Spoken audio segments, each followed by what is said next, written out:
ધારપુર હોસ્પિટલમાં ટીબી અને ગાયનેક વોર્ડના દર્દીઓને એક્સપાયરી ડેટવાળું દૂધ આપતા ચકચાર મચી। ડાયટ કેન્ટીનની ટચ સ્ટોન નામની એજન્સીની ગંભીર બેદરકારી સામે આવી છે।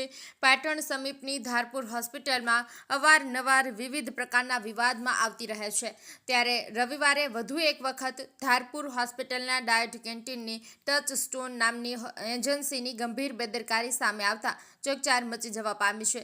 આ બાબતે મળતી માહિતી મુજબ ધારપુર હોસ્પિટલમાં ટચ સ્ટોન નામની એજન્સીના સુપરવાઇઝરે રવિવારે સવારે ટીબી અને ગાયનેક વોર્ડના દર્દીઓને આપવામાં આવતું દૂધ ચેક કર્યા વિના જ એક્સપાયરી ડેટ વાળું આપી અને પીવા માટે આપી દેવાતા દર્દીઓ અને તેઓના સગા સંબંધીઓમાં ખળભળાટ મચી જવા પામ્યો હતો। તો દર્દીઓને પીવા માટે આપવામાં આવેલું દૂધ એક્સપાયરી ડેટ વાળું અને ખાટું હોવાનું ચેટ ધારપુર ઇન્ચાર્જ વોટ્સએપ મેસેજમાં ફરતું થતાં ધારપુરના અધિકારીઓ પણ દૂરતા થયા હતા।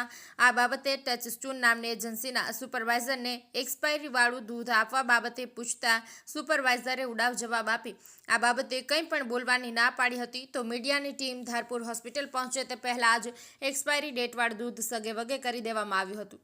ડાયટ કેન્ટીનની એજન્સી દ્વારા દર્દીઓને અપાતું ભોજન પણ હલકી ગુણવત્તાવાળું આપવામાં આવતું હોવાના આક્ષેપો પણ દર્દીઓના સગા સંબંધીઓ દ્વારા મીડિયા સમક્ષ કર્યા હતા।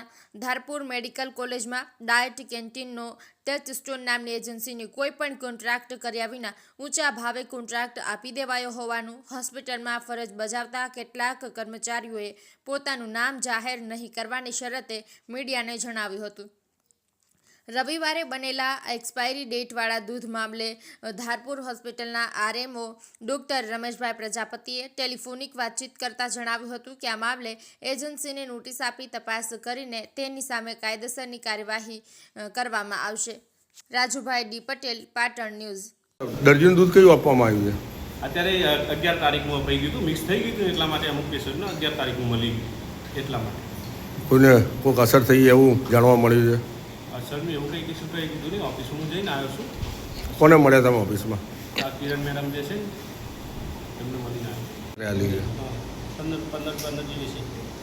શું નામ તમારું છે? સંદીપભાઈ।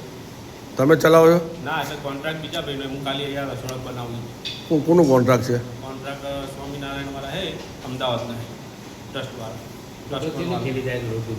રોજની જાય 150 200 બધી ભેગી મિક્સ થઈ ગઈ, એટલા માટે 10 એક થેલી મિક્સ થઈ ગઈ 10-15।